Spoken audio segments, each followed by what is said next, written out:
it's probably obvious to the casual observer, but I'm in a dangerous place. When it comes to respecting nature, nothing demands respect more than thunderstorms and dangerous oceans like this.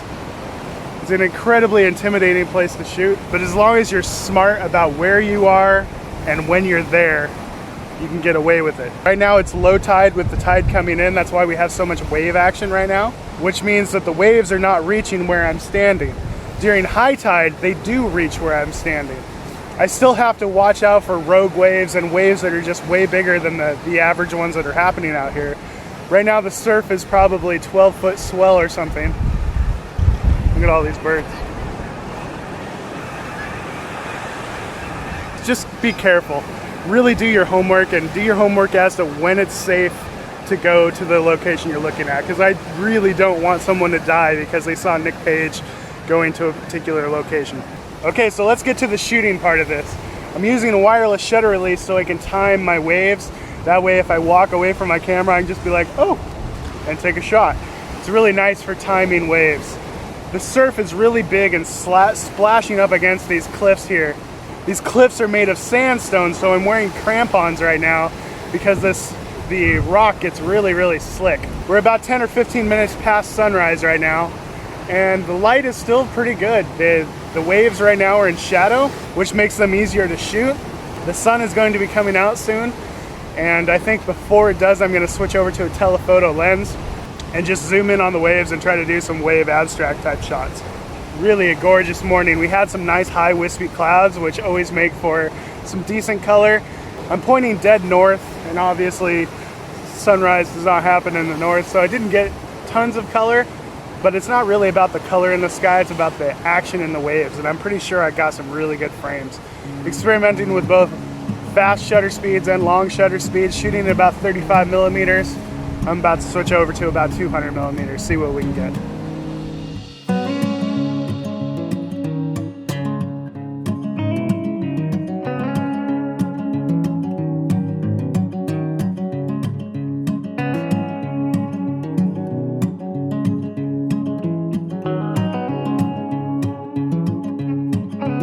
I love this type of photography so much. It is so much fun. And I think the thing that makes it so much fun is that every shot is kind of different, and you never know what you're gonna get, and you never know which wave is just going to be the most photogenic splash that has ever happened, you know? There's that part that just makes you very excited. I don't know, I just love this type of photography. Every shot is different. So a few tips. First of all, shutter speed is super important. You gotta keep your shutter speed up to maintain all the detail and texture in that water, that splash. That way you're maintaining the energy of that wave. There's something to be said for a slower shutter speed and kind of allowing a little bit of motion blur to happen. It's a totally different feeling. That's kind of what dictates the shutter speed you're going to choose, is what type of feeling you're going to go for. I personally, when I'm shooting big rough seas like this, I want to kind of have that energetic feel, and you get that with fast shutter speed. Second thing is filling the frame with the action is super important. I think most of my photos this morning, or my favorite ones, the more artistic ones, were shot 200 to 300 millimeters and trying to fill the frame with just the, you know, the artistic movement of the wave.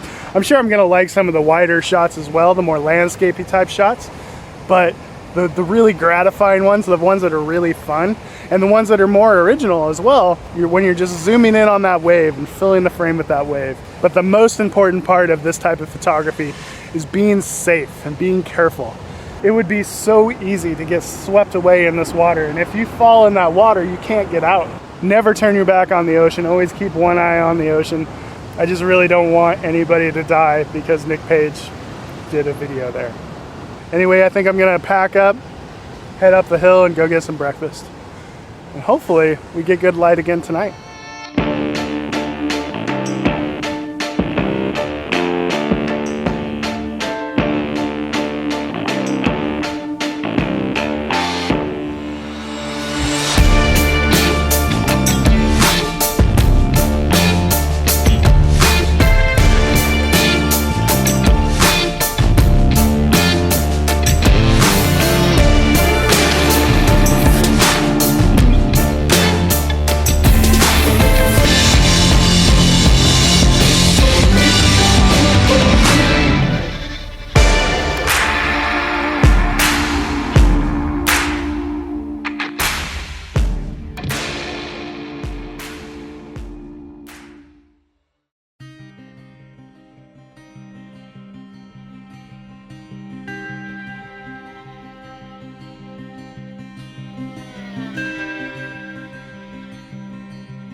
So generally speaking, forest scenes like this are always better on overcast days because you get that nice soft diffused light. But today we have partly cloudy skies, so if I'm patient, I'll be able to get the sun going behind a tree to get that soft light.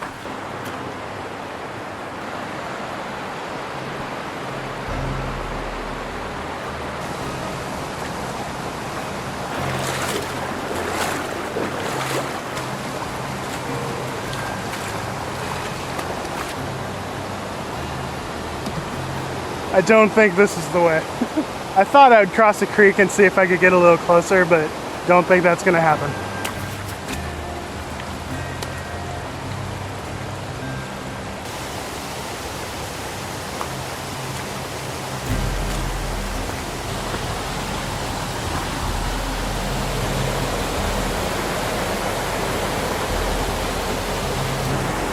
Well, this is the end of the road, the end of the trail anyway.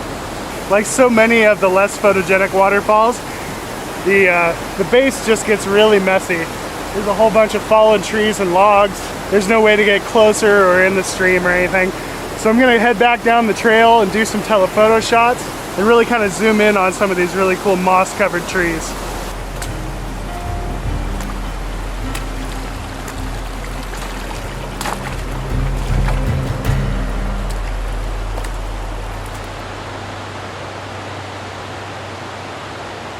So far my favorite shots of this have been zooming way in, 300 millimeters, and filling the frame vertically. I'm playing around with different shutter speeds. I'll figure out what I like best, but I really like the more abstract, just zooming way in and filling the frame with the falling water. So I've came back here to where the light's actually hitting some of those moss-covered trees, and I'm framing the waterfall with a tree on either side that's catching light. It's more moody, you kind of have to darken down the shot and let the highlights of those trees kind of pop. And I think I'm liking this. This is cool. It's difficult to photograph though. Tonight I totally failed at filming. I thought my backpack was light, and sure enough, it was because my video camera wasn't in my bag. So naturally, I got some really great stuff, which is exactly what seems to happen every single time that I'm not filming. I get some of my best shots. So tonight I went up to Cape Kiwanda again, and I started off shooting exactly where we shot this morning, only the waves were backlit this time, which made for a different look, and I think I got some of my best wave shots tonight. And then I climbed up to the end of the cape. There we got a decent sunset. There I was doing some kind of wide angle, forced perspective wide angle shots where I was really emphasizing some of the cool sandstone textures. And I also found a place where I could get a reflection to reflect back some of that color. Totally failed at filming tonight, guys. I'm so sorry. In the morning, we're gonna go out and shoot. Promise to film this time. Hopefully we get something interesting tomorrow morning. So it's time to head to bed, and I'll see you guys in the morning.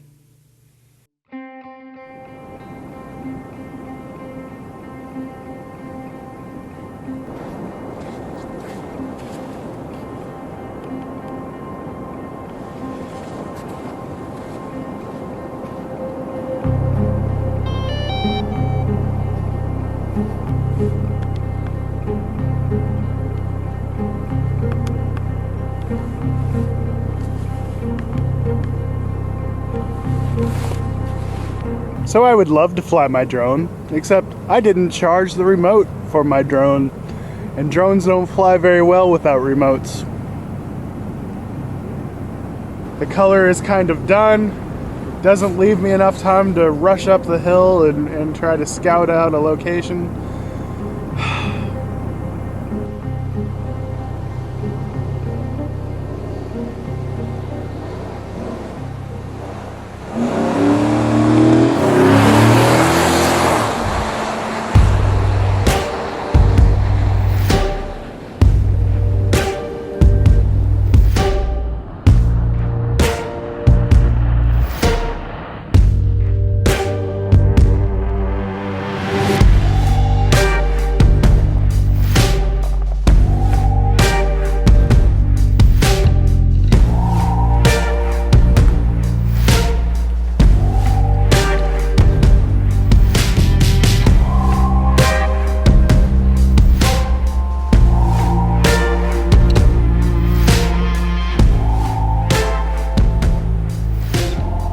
So I've been driving the back roads outside of Nehalem. I think that's how it's pronounced. Nehalem, Oregon, where I'm basically just kind of following the river through the mountains. It's a beautiful area with all these moss-covered trees and ferns. As I was driving, I was looking for interesting trees, and I found this one right here, which really caught my eye because the branches just kind of go in every which direction. So in a shot like this, I'm using a polarizer to deepen the greens. I'm shooting an ISO 100, f/16, and just zooming way in, trying to fill the frame with the most interesting lines and curves of the limbs. It's a super, super busy area where there's limbs coming into my frame from the trees that are surrounding this particular tree. I might minimize some of that in Photoshop, but the best way to minimize it is just by zooming in and filling the frame with your main subject. Another quick shot. Don't know if these are going to turn out, but I just love these moss-covered trees. I have a weakness for beautiful moss-covered trees. All right, time to hit the road.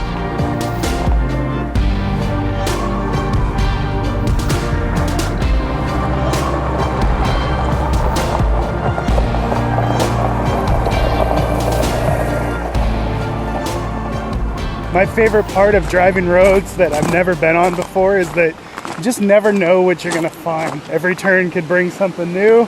In this case, brought us a waterfall. This waterfall wasn't on any maps that I saw. It was pretty cool looking. I think it'll make a good telephoto shot.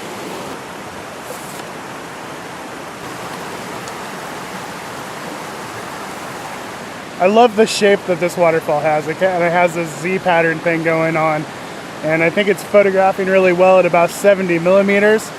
Got a polarizer on. I'm shooting an ISO 50 f/16. And I'm using a 1/2 second, that way this top waterfall right here completes its fall in that amount of shutter speed time. That way it doesn't look all stuttery or stutter step. So I think we're gonna head further down the road. Nice little find though, that's pretty cool. I'm anxious to see what else is on this road. Time to hit the road.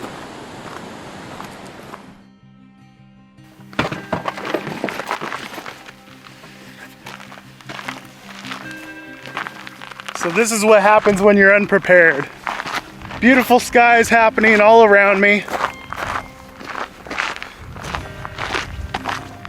And you end up taking a picture of a random tree in a random place just to do something with this cool sky that's about to happen. I really didn't think there was going to be much of a sunset tonight. So for that reason, I didn't put any effort into being somewhere good. So it means I'm in Randomville, Washington, about to take a picture of a random tree. Yes, Nick does it too.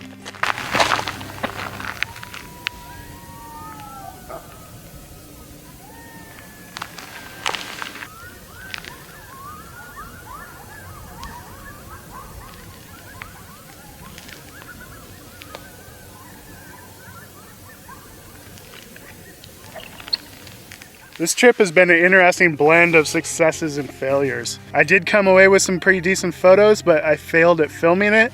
And then when I was getting lots of great footage for you guys, I didn't really come away with great shots. So it's, I'm happy with the photos, not necessarily with the vlog.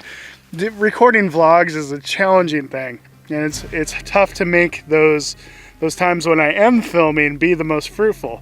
Sometimes when I'm just out being a photographer, it's easier to come away with better photos. But if you do like this content and you want to support me, you can do so over on Patreon. Just go to patreon.com/nickpagephotography. Thank you guys so much for watching. Make sure you like and subscribe. Here are the photos we came away with this week, and I'll see you in the next video. Bye-bye.